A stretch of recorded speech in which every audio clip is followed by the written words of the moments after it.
Hey, c'est Zazora, j'espère que tu vas bien, tout comment ça va nickel. Aujourd'hui on se retrouve dans une toute nouvelle vidéo bac, parce qu'en effet je viens de passer mon bac avec mention très bien, félicitations du jury, tête de promo. Donc aujourd'hui nous allons nous intéresser au bac et plus précisément au grand oral et plus précisément à mon deuxième sujet de grand oral. Si vous n'avez pas vu le premier, allez voir la vidéo, je l'ai déjà sorti. Ma autre vidéo c'était mon sujet de grand oral qui comportait mes deux spécialités, mathématiques et physique-chimie. Aujourd'hui mon sujet va être uniquement composé de ma spécialité physique-chimie et plus précisément physique. C'est l'autre sujet, mon premier sujet, la première vidéo que j'ai fait pour le grand oral au niveau de l'épreuve du bac. Celui-là, c'était mon deuxième sujet, ma deuxième option. Mais avant de passer au vif du sujet, avant de vous présenter mon sujet de grand oral, j'ai une petite annonce à vous faire. J'en ai déjà parlé dans deux de mes dernières vidéos. Je propose des cours de soutien en ligne, donc de soutien ou de rattrapage jusqu'à la terminale. Si vous connaissez des personnes ou si vous êtes vous-même intéressé, contactez-moi sur mon compte Instagram Isadora du Costa Rica. Donc des cours de soutien dans les matières scientifiques, notamment mathématiques, physique, chimie, mais également SVT jusqu'à la première, enseignement scientifique, et donc des matières scientifiques du tronc commun ou des spécialités, français pour le bac de français, espagnol, anglais et également philo. Donc si vous êtes intéressé, n'hésitez pas. Je maîtrise le sujet étant donné que je suis tête de promo, je viens d'avoir mon bac avec mention très bien et félicitations du jury avec 1 an d'avance. J'ai obtenu mon bac à l'âge de 17 ans et je parle couramment espagnol et anglais. Le tarif est dans la description, donc si vous êtes intéressé ou vous connaissez des personnes, n'hésitez pas à me contacter sur mon compte Instagram Isadora du Costa Rica. Et sur ce, nous allons passer au vif du sujet. Petit récapitulatif du grand oral. Le grand oral, c'est au moment de mon épreuve en tout cas, si vous n'êtes pas passé après une réforme. Le grand oral, donc c'est une épreuve, comme on dit, d'oral. C'est la dernière épreuve du bac. C'est une épreuve qui dure 20 minutes en total de passage avec... sans compter le temps de préparation, c'est 5 minutes de présentation de votre sujet, donc c'est le sujet que je vais vous présenter aujourd'hui. Après c'est 10 minutes de questions que le jury va pouvoir, vous allez pas avoir une conversation avec le jury par rapport à des questions qui sont en rapport avec votre sujet, et après c'est 5 minutes de conversation, d'échange par rapport à votre projet à venir. Aujourd'hui je vais vous présenter mes 5 minutes de sujet et par la suite je vais également vous présenter quelques réponses à des possibles questions que j'avais pu prévoir. Et donc c'est parti, 5 minutes, top chrono. Bonjour, je m'appelle Isadora et aujourd'hui je vais vous présenter mon sujet de grand oral qui est 100% physique-chimie. Peut-on voir à l'aide d'une lunette astronomique l'empreinte du pas d'Armstrong sur la Lune? J'ai choisi ce sujet étant donné que j'aime beaucoup tout ce qui va être découverte de l'espace et tout ce qui va être espace, astrophysique. C'est d'ailleurs ce que je vais étudier, je vais faire une thèse en astrophysique. Également j'aime beaucoup tout ce qui est optique, donc j'aimerais peut-être faire quelque chose dans l'optique, un ingénieur ou quelque chose comme ça. Et c'est tout à fait ce qui est dans le thème de notre sujet, étant donné qu'en fait notre sujet, on va s'intéresser aux lunettes astronomiques, qui est un des thèmes principaux de physique-chimie au niveau de l'optique. Parce qu'en effet, une lunette astronomique c'est un système afocal composé de 2 lentilles convergentes, l'objectif et l'oculaire. Et c'est un objet qu'il ne faut pas confondre avec un télescope parce que c'est très souvent que dans la vie courante on va dire télescope et lunette astronomique, tout simplement parce que c'est plus court, c'est plus rapide, c'est plus facile, mais c'est 2 objets complètement différents. Aujourd'hui nous allons nous intéresser à Neil Armstrong et plus précisément à son empreinte de pas, parce qu'en effet Neil Armstrong c'est le premier homme à avoir marché sur la Lune avec le projet Apollo 11 en 69, et aujourd'hui nous allons nous intéresser à son empreinte de pas. Peut-on voir à l'aide d'une lunette astronomique l'empreinte de pas d'Armstrong sur la Lune, étant donné qu'à l'œil nu c'est sûr que si on regarde la Lune on peut tous dire on voit pas l'empreinte de pas d'Armstrong. Donc on se pose dans la situation, on va approximer la distance Terre-Lune de 3,9 fois 10 puissance 5 km et on va estimer à travers divers facteurs que l'empreinte de pas d'Armstrong va faire dans les environs de 33,8 cm. Et de plus, on sait par des expériences que l'angle minimum avec lequel la lumière doit arriver à l'œil, donc on va appeler l'angle alpha prime minimum, doit être de minimum 3,0 fois 10 puissance moins 4 radians. C'est-à-dire que si l'angle incident avec lequel la lumière arrive à l'œil est inférieur à cet angle-là, l'œil ne pourra pas distinguer les contours de l'objet, donc en fait c'est comme s'il ne verra pas. Premièrement, on va se poser la question, peut-on voir avec une lunette amateur? Donc, on va partir du principe des distances focales très classiques pour les lunettes pour enfants notamment. On va partir du principe que c'est 1 mètre pour l'objectif et 10 puissance moins 2 mètres pour l'oculaire, ce qui nous fait un grossissement de 100. Avec l'approximation des petits angles, on obtient un angle alpha avec lequel la lumière arrive à la lunette de 8,7 fois 10 puissance moins 10 radians, et en exploitant la relation de grossissement, on obtient un angle alpha prime réel avec ces distances focales là de 8,7 fois 10 puissance moins 8 radians, ce qui est largement inférieur à notre alpha prime minimum qu'on a parlé un peu plus tard. Donc non, avec une lunette d'amateurs avec une lunette de ces distances focales là, c'est impossible de voir l'empreinte de pas d'Armstrong, c'est beaucoup trop petit. Mais on peut plutôt essayer de chercher des couples de distance focale pour l'objectif et l'oculaire qui permettraient de voir cela. On va calculer le grossissement minimal pour pouvoir le voir. Donc ça se fait avec l'angle alpha prime minimum et l'angle alpha réel, ce qui nous donne un grossissement minimal de l'ordre de 3,4 fois 10 puissance 5.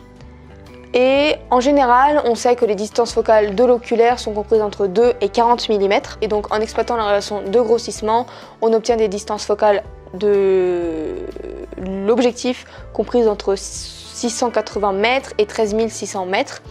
Or, pour le moment, la distance focale la plus grande qu'on a pour l'objectif, elle est de 57 mètres à l'Observatoire de Paris. Donc c'est la distance focale de l'objectif la plus grande qu'on connaisse, qu'on ait jamais créée. Or, il nous faudrait une distance focale de minimum de 680 mètres, ce qui est beaucoup trop grand. Donc théoriquement, ça serait faisable, mais pratiquement, techniquement, c'est pas encore réalisable. Mais on pourra plutôt se poser la question, au lieu de se poser la question de quel objet il nous faudrait pour pouvoir voir l'empreinte de pas d'Armstrong, on peut plutôt se poser la question quelle taille l'empreinte devrait faire pour pouvoir être vue avec une lunette astronomique.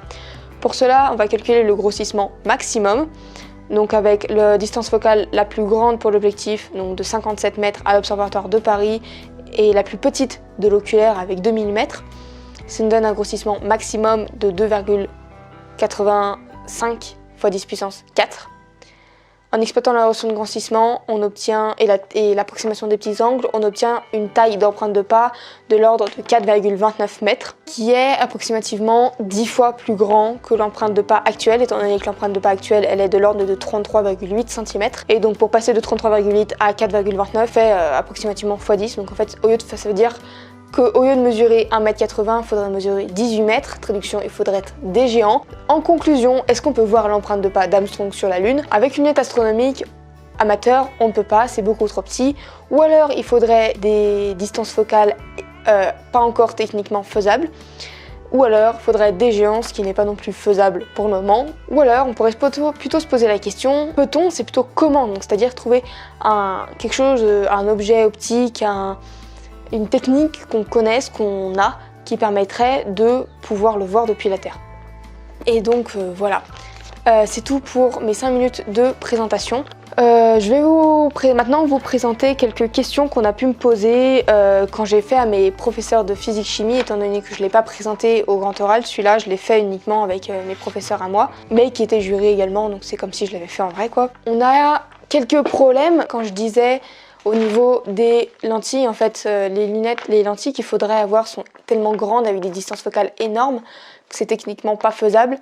Plus que si la distance focale est énorme, la lentille va également avoir un diamètre particulièrement grand par la même occasion. Et en fait, ça crée un problème étant donné que la lentille va être extrêmement grande. Le problème, c'est qu'en fait, le verre, c'est un matériel métastable. Et donc, c'est en gros qu'il y a une possible instabilité dans l'état de la matière. Et le verre va donc couler. La lentille va couler avec le temps. Certes, ça va être très minime, ça va pas se voir, mais ça va couler. Donc c'est pour ça d'ailleurs, si vous avez remarqué, on a tendance à stocker les lentilles à plat, justement parce que sinon ça risque de couler. Également, on a pu avoir des possibles questions sur la relation de conjugaison qu'on a vue en première. On peut également avoir la relation de grandissement et on peut également avoir la relation de grossissement. Et donc il faut savoir réussir à la démontrer, à la prouver, à la redémontrer, sachant l'approximation des petits angles. Je vous mets la démonstration ici. Il faudrait connaître sa trigo.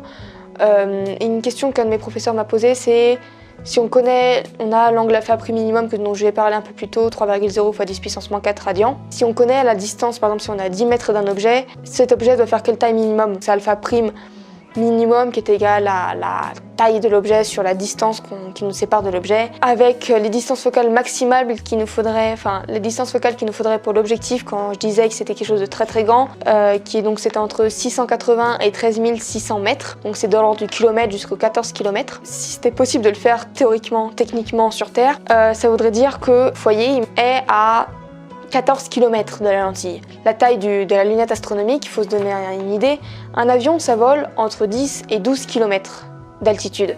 Une lentille avec une distance focale de l'objectif qui est de 14 km, ça voudrait dire que la lentille soit elle est enterrée sous terre à plusieurs kilomètres du sol, soit il faut qu'elle soit plus haute qu'un avion.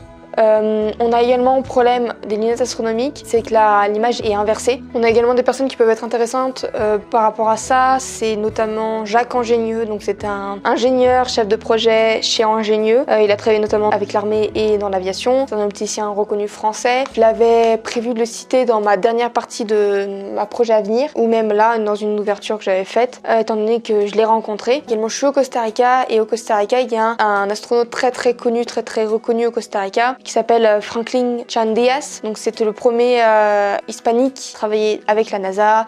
Il a une astéroïde à son nom. On a également une idée par rapport au problème des grosses lentilles, c'est aussi que ça va peser extrêmement lourd.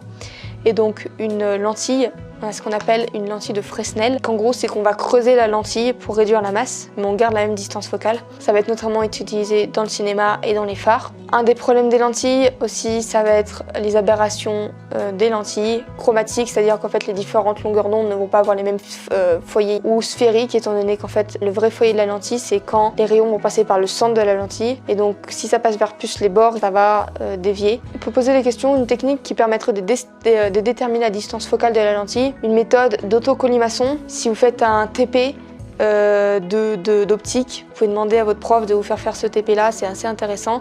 Notamment nous, quand on avait fait le TP de la lunette astronomique, on avait fait cette méthode là. Je peux également vous poser la question, étant donné que c'est une ouverture que j'avais faite au début de mon introduction, pourquoi on utilise les lunettes si on a un télescope? Et surtout, qu'est-ce que c'est la différence entre une lunette et un télescope? Une lunette, ça va être composé de deux lentilles qui permettent de réfracter la lumière, alors qu'un télescope, ça reflète la lumière. Et la lunette astronomique, c'est aussi appelé télescope réfracteur, et le télescope, c'est appelé télescope refléteur. Une lunette, c'est un système afocal composé de deux lentilles, comme je l'ai dit, l'objectif et l'oculaire. On dit que c'est afocal parce que c'est l'objet qui arrive à l'infini, qui donne une image à l'infini. Également que la distance focale de l'objectif est beaucoup plus grande que la distance focale de l'oculaire, et que le foyer image de l'objectif coïncide avec le foyer objet de l'oculaire. C'est beaucoup plus facile à manipuler et entretenir que le télescope, et c'est moins sensible aux turbulences de l'atmosphère, donc c'est pour ça, notamment pour les amateurs, on va plutôt utiliser la lunette astronomique. Le télescope, c'est composé de miroirs qui permettent de refléter la lumière d'une lentille l'oculaire. Un exemple d'un télescope très puissant, c'est le James Webb Space Telescope. On peut également se poser des questions sur l'invention et l'histoire de la lunette astronomique. On a niveau historique, en 1608, on a Hans Lippershey qui crée la lunette d'approche. Un an après, en 1609, Galilée va créer une lunette composée d'une lentille divergente et une lunette convergente, ce qui donne une image droite. Par la suite, en 1611, Kepler va mettre deux lentilles convergentes. Par rapport à l'ouverture que j'ai fait à la toute fin de ma présentation, on peut trouver un autre objet optique qui permettrait de voir l'empreinte de pas. J'ai posé la question à Jacques Angenieux. Donc en fait, ce qu'il nous faudrait, ce serait un télescope zénithal à bain de mercure en mouvement, donc ça permet d'avoir une rotation pour refléter la lumière avec un angle particulier très précis pour permettre d'avoir une image le plus nette possible. Pourquoi à bain de mercure? Parce que ça permettrait d'avoir un état de surface parfait, ou presque parfait. Couplé avec ce bain de mercure, il faudrait avoir loin un miroir en mouvement qui suivrait la Lune, étant donné que c'est quelque chose qui est loin avec quelque chose de très petit qu'on cherche l'empreinte d'Armstrong. Il faut laisser rentrer beaucoup de lumière, donc en fait il faut suivre la Lune. On a des problèmes qui peuvent se poser avec ce genre d'outils, c'est problème de précision du pointage et de vibration du miroir. Et donc une des techniques qui pourrait être utilisée, c'est creuser une montagne, mettre le bain de mercure au fond, le miroir au sommet, et donc ça permettrait de limiter ces vibrations. Une question qu'on peut vous poser, c'est le cercle oculaire, qu'est-ce que c'est? C'est l'objet de l'objectif par l'oculaire, je vous mettrai le schéma ici, et c'est l'endroit où il y a le plus de lumière qui permet d'avoir une image le plus nette possible. Également, quelque chose qu'on peut vous poser la question de faire le schéma au tableau, c'est le schéma de la lentille divergente, de la lunette astronomique de Galilée, la lunette astronomique en général classique de Kepler, donc avec les deux lentilles convergentes. Également, on peut vous poser la question de faire la lentille convergente, les trois types de rayons, donc incident, réfléchi et réfracté. On peut également vous poser des questions des objets qui sont restés encore sur la Lune. Comment est-ce qu'on sait qu'on est allé sur la Lune? Notamment parce qu'il y a un miroir, donc avec un laser, on envoie le laser, ça reflète. Donc c'est comme ça en partie qu'on voit qu'on est allé sur la Lune. Également parce qu'on a envoyé des sondes suffisamment proches, notamment la sonde ISO, qui a notamment pris en photo l'empreinte de pas d'Armstrong et le drapeau des États-Unis d'Apollo 11. On a également une plume de faucon du projet Apollo 15. C'est qu'en fait, il y a un astronaute qui a fait l'expérience, on a lâché une plume et un marteau en même temps pour la vitesse de descente des deux. Également des balles de golf, étant donné que Alan Shepard a joué au golf sur la Lune. On a également une petite statue en alu sur la Lune en hommage à toutes les personnes qui ont perdu leur vie dans ces projets d'Apollo. Ensuite, on a également une photo de famille de Charles Dulne, je sais pas comment ça se prononce. On a également Eugène Cernan qui a écrit les initiales de sa fille dans le sable de la Lune.